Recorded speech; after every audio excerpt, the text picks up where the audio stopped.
de oxígeno, ¿no? Es como si nos veníamos a la carrera de enfermería y en una hora todas mujeres, ¿no ve? Y un solo varón aquí en la clase teórica. Entonces ese varón está rodeado de pura mujer. En el caso de la hemoglobina, ¿dónde estaría saturada totalmente de oxígeno? ¿Dónde cree usted? Que hemos hablado anteriormente. Eso, en los pulmones, pues donde hay mayor cantidad de oxígeno. Entonces, ahí es donde la hemoglobina tiene mayor concentración, si queremos decir mayor saturación de oxígeno, ¿no? Entonces, ¿qué quiere decir? Que en los pulmones la presión de oxígeno va a estar aumentada, ¿no? Va a haber una mayor concentración pues, de oxígeno. Por lo tanto, la presión de oxígeno en los pulmones va a estar aumentada, ¿no? Entonces, se entiende claramente, ¿no? Cuando hablamos hacia la derecha, una curva de disociación desviada a la derecha, que es una disociación de la hemoglobina del oxígeno. Pero cuando tenemos una curva de disociación que se va más hacia la izquierda, entonces tenemos más bien no una disociación, sino una unión, ¿no? De la hemoglobina y el oxígeno. O sea, que no puede liberarse, no puede deshacerse de la hemoglobina, ¿no? Es tan tóxica la hemoglobina que sigue unida a la... Perdón, es tan tóxica el oxígeno que sigue unida a la hemoglobina, ¿no ves? No puede separarse. Entonces, eso es otro ejemplo, ¿no? Cuando mayor unión tenemos en la hemoglobina al oxígeno, entre mayor cantidad, más afinidad se tiene, ¿no? Esa es la afinidad creciente del oxígeno con la hemoglobina, ¿no? Y esta es la liberación de la hemoglobina, ¿no? Del oxígeno y la hemoglobina. ¿Cómo se libera en los diferentes tejidos periféricos, ¿no? Obviamente va a depender de diversos factores de los cuales les he mencionado, ¿no? Uno queda, les he dicho, y vamos a hablar ahorita del pH, y cuando el pH afecta a la disociación de la hemoglobina con el oxígeno, ¿no? La presión de dióxido de carbono, la presión de oxígeno, ¿no? ¿Qué es el efecto Bohr entonces? Efecto Bohr. Van a encontrar en el libro efecto Bohr, ¿no? Esto es el libro de Ferrier, ¿no? De ahí donde hemos sacado. Muy bien. Tres aspectos importantes en el efecto Bohr. Uno que es la liberación de oxígeno, ¿no? En el efecto Bohr.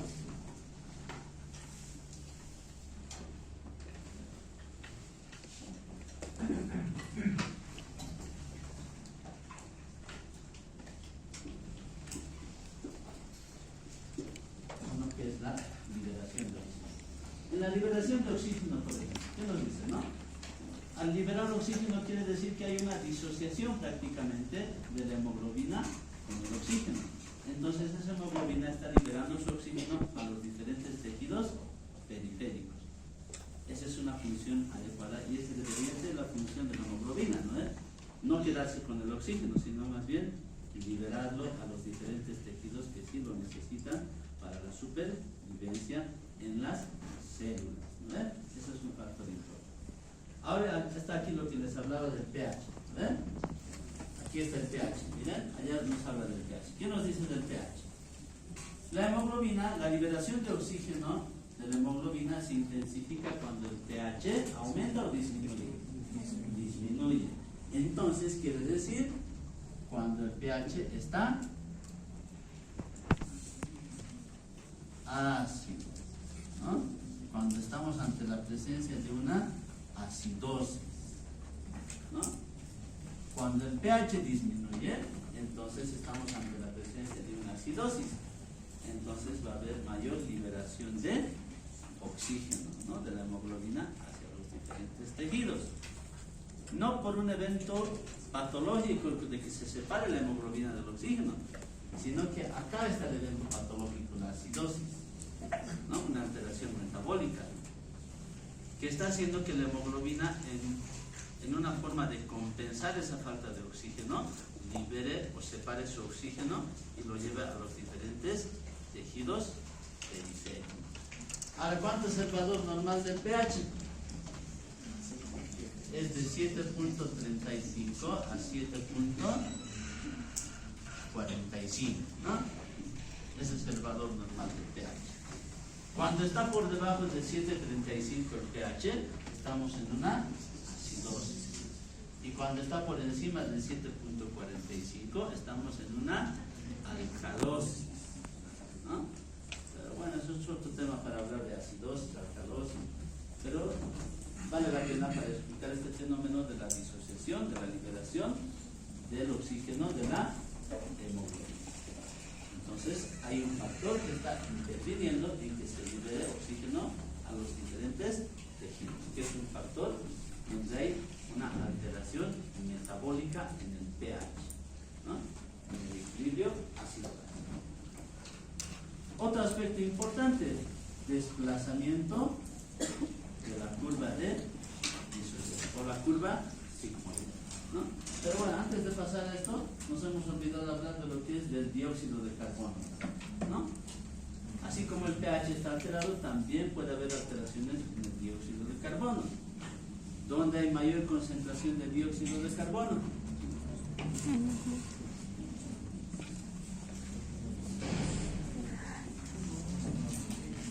¿Dónde hay mayor concentración de dióxido de carbono? Es pues así, ¿no? La sangre arterial lleva oxígeno, ¿no? A diferentes tejidos. ¿Y la sangre venosa qué hace? Recoge el dióxido de carbono. Entonces, es en la sangre venosa donde hay una mayor concentración de dióxido de carbono. ¿Ven? Muy bien. Entonces, también interfiere eso, ¿no? Se da esto porque la hemoglobina, ¿no?, tiene menor afinidad por el oxígeno cuando hay una mayor concentración de dióxido de carbono, ¿no? Es otro aspecto importante, ¿no? Cuando hay mayor concentración de dióxido de carbono, ¿qué nos dice? Que la hemoglobina tiene menor afinidad por el oxígeno, ¿no? Entonces se disocia también, ¿ves? No tiene afinidad, entonces tiene que disociarse, tiene que separarse de la hemoglobina y el oxígeno. Desplazamiento de la curva, ya lo hemos explicado, eso es cuando se desplaza hacia la derecha y hacia la izquierda. Pero repetimos, ¿no? No han entendido. Los cambios provocan un desplazamiento hacia la derecha, hemos dicho, hacia ese lado, hacia la derecha de la curva sigmoidea, ¿no?, de la disociación del oxígeno. Porque se libera, la hemoglobina libera más oxígeno, ¿no ve?, ante una determinada presión de oxígeno en la sangre, ¿ve? Lo otro, la importancia fisiológica. Entonces, ¿qué era el efecto Bohr? No es más que el efecto de la disociación de la hemoglobina y el oxígeno. Ese es el efecto Bohr, ¿no? Una explicación fisiológica, ¿no? Entonces, que sea para la entrega eficiente de oxígeno a los tejidos. Entonces, ese efecto Bohr de la disociación de la hemoglobina y el oxígeno hace que haya una distribución eficiente de oxígeno a los diferentes tejidos. Bueno, hasta ahí se entiende eso, ¿no ve? Cuando hablamos de la curva de la curva sigmoidea, de la desviación hacia la derecha, que depende de la presión de oxígeno, ¿no ve? La desviación hacia la izquierda, ¿no ve?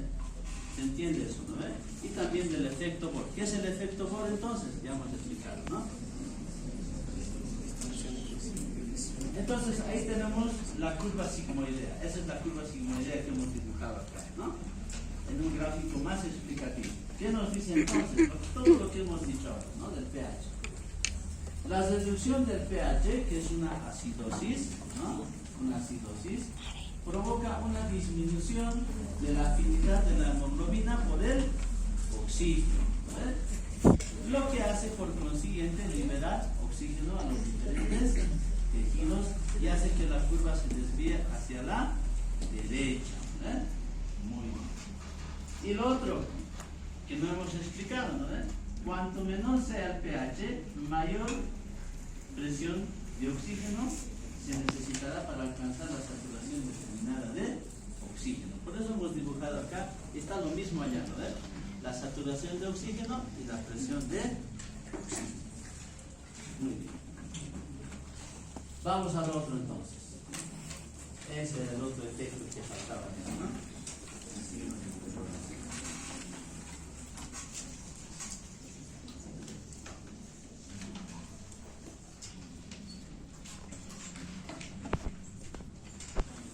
El efecto 2.3 bifosfoglicerato, ¿no? Bueno, ¿qué tan importante es este efecto 2.3 bifosfoglicerato? ¿No? Ya hemos hablado de la presión de dióxido de carbono, del oxígeno. Pero ¿cuán importante es el 2.3 bifosfoglicerato? Se encuentra principalmente en la hemoglobina, ¿no? Este 2.3 bifosfoglicerato. Se encuentra en la hemoglobina. ¿Qué efectos puede tener? Uno que es un efecto regulador de la disociación de la hemoglobina y el oxígeno. Regular cuándo se separa y cuándo no se separa, ¿no? Para que vayan los diferentes tejidos. Entonces, al ser un regulador, interfiere en la unión del oxígeno con la hemoglobina, ¿no? También este 2.3 bifosfoglicerato se une a la desoxihemoglobina, pero no a la oxihemoglobina. Tenemos dos tipos, uno que es la desoxihemoglobina y otro que es la oxihemoglobina, ¿no? Es la hemoglobina oxigenada, ¿no? Y la desoxihemoglobina, ¿qué será? ¿Qué tendrá la desoxihemoglobina? ¿Tendrá oxígeno? ¿Tendrá dióxido de carbono? ¿Qué tendrá la desoxihemoglobina? Ya, ese es un aspecto importante. Tiene baja afinidad por el oxígeno. ¿Qué más?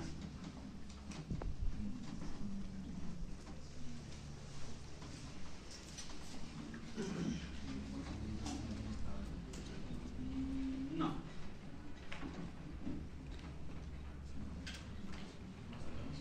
¿Qué será la desoxihemoglobina?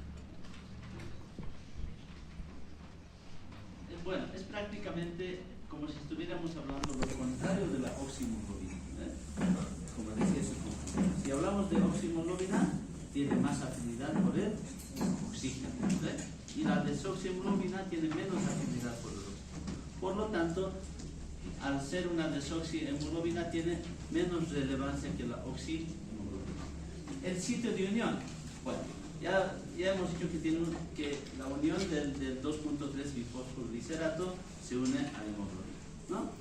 Entonces se une en una cavidad del centro del tetrámero que se llama desoxihemoglobina, ¿no? Formada por cadenas de globina B, que vamos a ver enseguida. Tenemos globina alfa, globina B, ¿no? Los dos tipos de globina, ¿eh? Y que contiene aminoácidos cargados positivamente e interactúan a través de los grupos fosfato. Muy bien, y el desplazamiento de la curva que ya lo hemos explicado. Pero ¿cómo interviene el 2.3 bifosfoglicerato en el desplazamiento de la curva sigmoidea? Ya hemos hablado de cómo interfiere el pH, el dióxido de carbono, la presión de oxígeno. El 2.3 bifosfoglicerato interviene de esta forma, ¿no? Reduce prácticamente, ¿no?, la afinidad de la hemoglobina por el oxígeno. Entonces, cuando reduce la afinidad de la hemoglobina por el oxígeno, esta curva se va a desplazar hacia la derecha, ¿ves? Porque hay una disociación prácticamente de la hemoglobina con el oxígeno. Y esto obviamente va a favorecer a que se libere mayor cantidad de oxígeno a los diferentes tejidos. Entonces, de manera de aclarar, ¿no?, el 2.3 bifosfoglicerato tiene un efecto de que la hemoglobina hace que la hemoglobina tenga menor afinidad por el oxígeno, lo cual hace que se libere mayor oxígeno a los diferentes tejidos. ¿Y qué efecto va a tener en la curva? Al tener menor afinidad, se va a desviar hacia la derecha. Entonces, cuando nos encontramos ante una hipoxia y ante una anemia, ¿qué es la hipoxia? Vamos a anotar. Hipoxia significa baja saturación de oxígeno, ¿no? Puede estar, por ejemplo, en, qué sé yo, en 60% de saturación de oxígeno, ¿no? Ahí estamos hablando de una hipoxia, ¿no? Baja oximetría de pulso. Entonces, en hipoxia hay bajas concentraciones de oxígeno en sangre, ¿no? Cuando tomamos la oximetría, nos puede dar 60%. También de repente está cianótico, necesita oxígeno, ¿no? Entonces, ¿cómo se da el mecanismo o la respuesta de compensación ante una hipoxia, ¿no? Entonces, la hipoxia, por ejemplo, puede ser en una enfermedad también pulmonar obstructiva crónica, que es el EPOC, ¿no? Donde hay restricción de oxígeno también en los pacientes, ¿no? Entonces, o en las altitudes, ¿no? En ciudades de altura, por ejemplo. Y aquí valga la explicación. En ciudades de altura, como nos encontramos acá en el Alto, en La Paz, en todo lo que es el altiplano, prácticamente hay más demanda de oxígeno del organismo, ¿no? Necesita más oxígeno.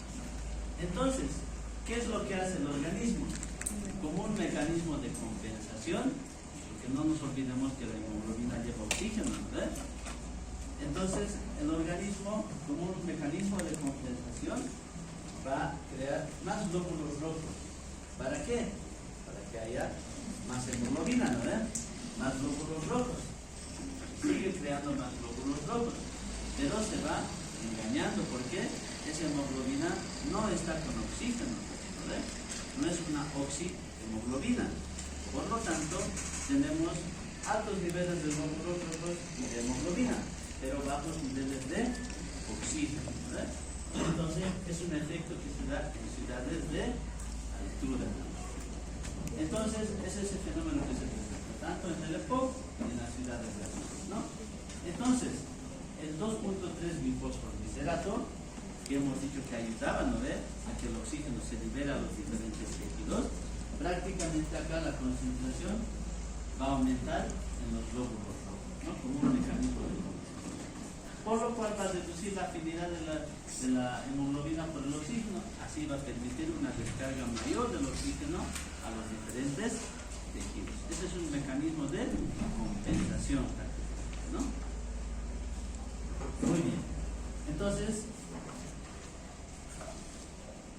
veamos, por ejemplo, cómo la hemoglobina lleva el oxígeno y también lo reparte a los diferentes tejidos para la respiración celular.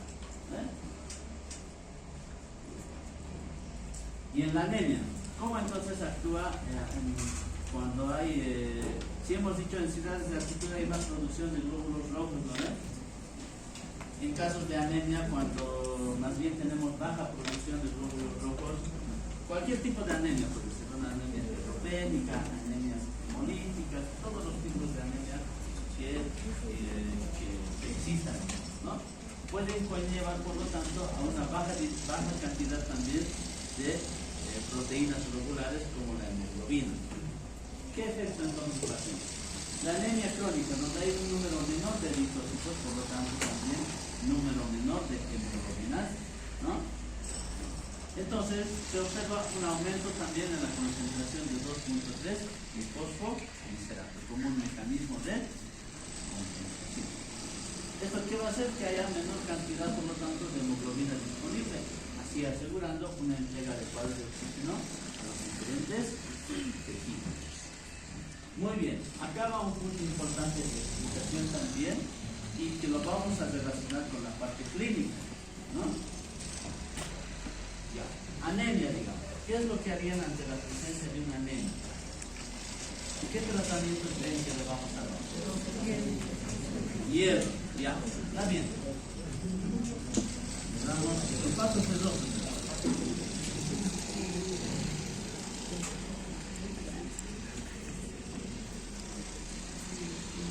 Más resultado del sulfato ferroso, sigue el paciente con anemia y sus glóbulos rojos cada vez van cayendo más en valores normales, la hemoglobina prácticamente baja por debajo del 8, ¿no? ¿Qué haríamos en ese caso? ¿Seguimos dando sulfato ferroso? Porque está entrando en una anemia, se está quedando sin hemoglobina, ¿verdad? Por lo tanto no está oxigenando adecuadamente la vitamina B12. Ya hemos utilizado todas las vitaminas que quieran, ácido fólico, sulfato ferroso. ¿Qué haríamos en el último? ¿Cómo? Entonces haríamos transfusión sanguínea.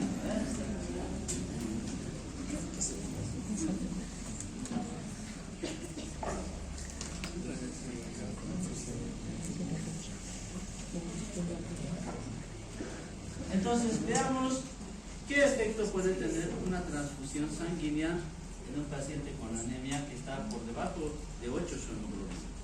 Cuando está por debajo de 8, el tratamiento es transfusión sanguínea. Si está en 9, por ejemplo, no, todavía transfusión. Pueden resultar sulfato ferroso y otras cosas, ¿no? Pero debajo de 8 ya necesita transfusión sanguínea. Pero ¿será que estos elementos de la transfusión sanguínea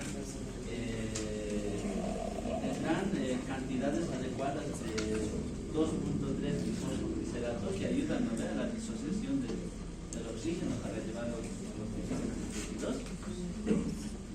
¿Qué creen ustedes? Bueno, miren, cuando se hace una transfusión sanguínea, esa sangre está almacenada, ¿no? Está refrigerada de acuerdo al mecanismo. Al estar almacenada esa sangre, esos glóbulos rojos y esa hemoglobina prácticamente no tienen en un inicio funcionalidad ni 2.3 glicosylglicerato en estos estados, ¿no? O sea, ¿qué quiere decir?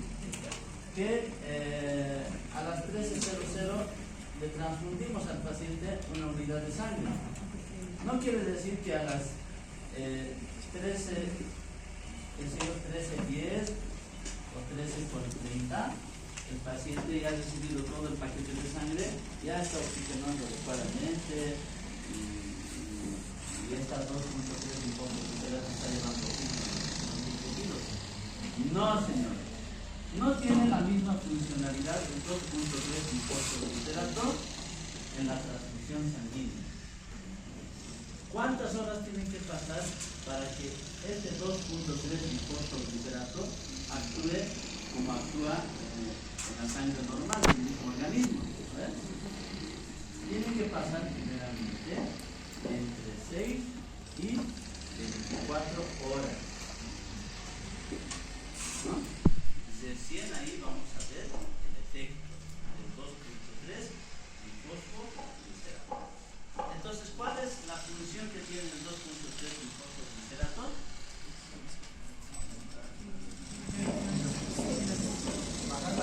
Uno que es baja la afinidad de la hemoglobina con el oxígeno. Y lo otro, ¿qué consecuencia tiene esto?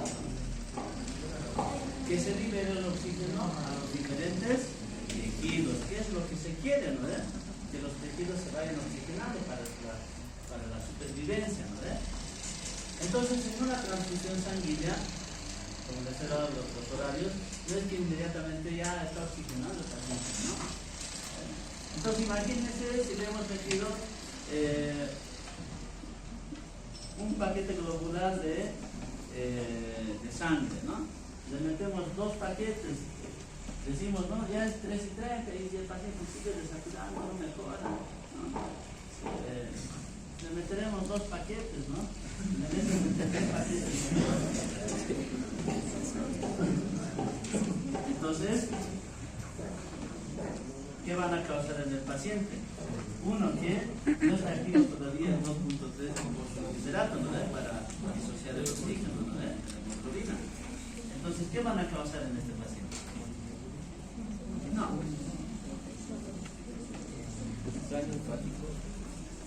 Van a causar más distrés respiratorio. ¿Qué quiere decir distrés respiratorio? Insuficiencia respiratoria, ¿no? Entonces, cuando estamos transfundiendo así, ¿no? Está bien que se transfunda así para reponer el paquete globular, ¿no? En la anemia, pero no estamos reponiendo el oxígeno que queremos, ¿no? Que se lleve a los diferentes tejidos. Entonces, estamos engañando al organismo, ¿no? Estamos engañando al organismo. Es como si el organismo estuviera creando un mecanismo donde dice, sí, me están transfundiendo tengo glóbulos rojos, bastantes glóbulos rojos. Entonces, pero no tiene la suficiente cantidad de oxígeno para llevar a los diferentes tejidos porque no se disocia ese oxígeno de la hemoglobina, ¿no? Entonces, por lo tanto, va a causar un distrés respiratorio, una insuficiencia respiratoria. ¿Por qué? Por falta de oxígeno, ¿no? Ese es un factor importante, ¿no? Muy bien. Entonces, esto queda claro, ¿no? No es que no se puede transfundir, se puede transfundir, pero si no han estado en esta clase, si no han ido a leer el libro de esta parte importante que es de las proteínas moleculares, van a seguir pensando que a los 30 minutos a la hora ya ese paciente está oxigenando con la sangre que le dan, no. A las 6 a 24 horas de 100 va a poder hacer acción 2.3 cuerpo. Muy bien, unión del dióxido de carbono. Ya para ir terminando, no nos tardamos. Transporte. Un efecto importante de la unión del dióxido de carbono es el transporte, ¿no? Otro aspecto importante, ¿no? La carbinohemoglobina, que es otro aspecto importante. ¿A qué se refiere esto? Que parte de ese dióxido de carbono que se tiene que eliminar por la respiración, ¿verdad? Porque hay un intercambio gaseoso de oxígeno, dióxido de carbono que se tiene que eliminar. Entonces, este dióxido de carbono que viene del metabolismo de los diferentes tejidos se une prácticamente a los grupos amino N-terminales de la hemoglobina. ¿Y qué va a formar? Va a formar la carbaminohemoglobina, ¿no? Ese es otro aspecto importante, ¿no? Después viene el efecto de la unión del dióxido de carbono, ¿no? Que provoca un desplazamiento hacia la derecha de la curva cicloidea. Es otro efecto, ¿no? Cuidado que desvirtuemos eso, ¿no? ¿Cuáles serán los efectos que causan una desviación hacia la derecha de la curva sigmoidea? Ya tienen que saber ustedes, ¿no? Uno de esos puede ser, por ejemplo, el efecto Bohr. ¿Será el efecto Bohr? Sí, ¿no? El 2.3 bifosfoglicerato, ya también. ¿Será el aumento del pH?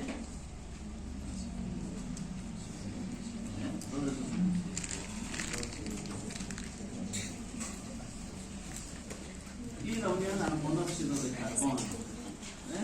¿Cuán importante es esto?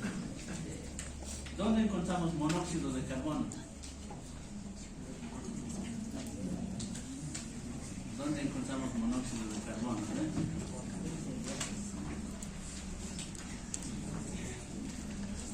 ¿Qué es el monóxido de carbono?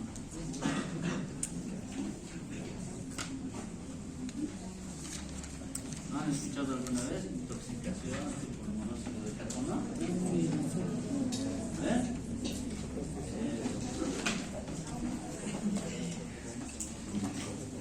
Entonces, ¿qué nos dice el monóxido de carbono? ¿No?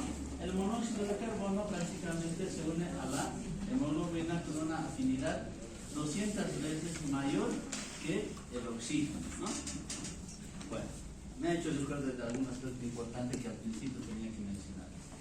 La diferencia que hay entre la hemoglobina y la mioglobina. Por ejemplo, la hemoglobina se une a la hemoglobina 300 veces más que la mioglobina, por eso tiene mayor afinidad, ¿no? Vamos a hablar de algunas hemoglobinas menores, ¿no? La hemoglobina A, por ejemplo, en embriología han debido hablar de la hemoglobina fetal, por ejemplo, ¿no? La hemoglobina fetal, ¿no? Es un tipo de hemoglobina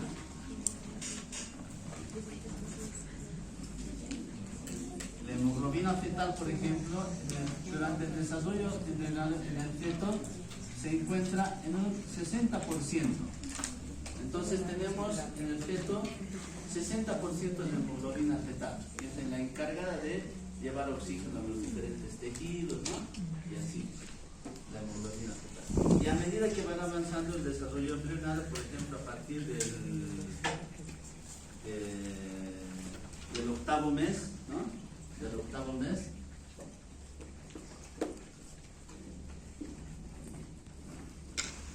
ya esta hemoglobina fetal se va sustituyendo por lo que es la hemoglobina A, ¿no? Que es otro tipo de hemoglobina, ¿no? Se va sustituyendo.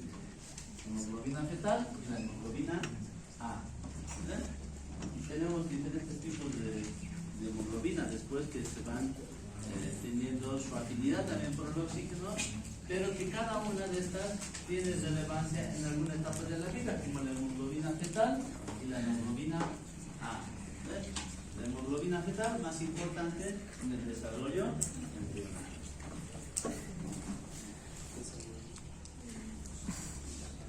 Muy bien.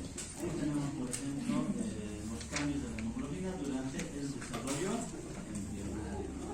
De hemoglobina fetal a hemoglobina A. Y bueno, para ir terminando vamos a hablar de la organización de los genes de las globinas, que es importante para hablar también de algún tipo de patologías relacionadas con alteraciones principalmente en las inmunopatía, ¿no? Tenemos dos tipos de familias de genes, ¿no? Una familia génica alfa y la familia génica beta. La familia génica alfa, su caracterización es que está codificada por unidades de globina alfa y globina beta. En cambio, la familia génica beta tiene más bien un gen único que está localizado en el cromosoma 11. Hemoglobinopatías. Vamos a hablar de tres, que son las más importantes y relevantes para explicar una alteración bioquímica que se da en este tipo de patologías. Anemia drepanocytica, ¿no? La anemia drepanocytica prácticamente es una sustitución, porque de eso hablamos, ¿no? Malformaciones que se dan alteraciones cromosómicas principalmente, ¿no? En el gen o en la expresión de un gen. Entonces, sustitución de un solo nucleótido en el gen de la globina beta. Esa es la alteración que se da en la anemia drepanocytica, ¿no? Por lo tanto, va a disminuir lo que va a ser la solubilidad de la hemoglobina, causando una hemólisis. ¿Qué es hemólisis? Destrucción de los glóbulos rojos. La hemoglobina C, una enfermedad causada por la hemoglobina CC, que es también correspondiente a una drepanocytosis erytrocítica, ¿no?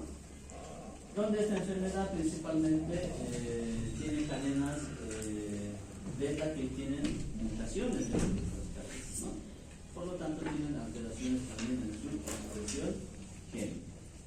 Y después tenemos las talasemias, enfermedades caracterizadas sobre todo por ser enfermedades hemolíticas. Cuando hablamos de ser enfermedades hemolíticas, estamos hablando de hemólisis también. Muerte anticipada de los glóbulos rojos. Entonces, esos glóbulos rojos ya no cumplen su vida de 120 días, ¿no? Pueden morir mucho antes de los 120 días, a los 50 días, a los 60 días. Entonces, no cumplen su función importante, ¿no? Muy bien. Eso es todo entonces por esta clase.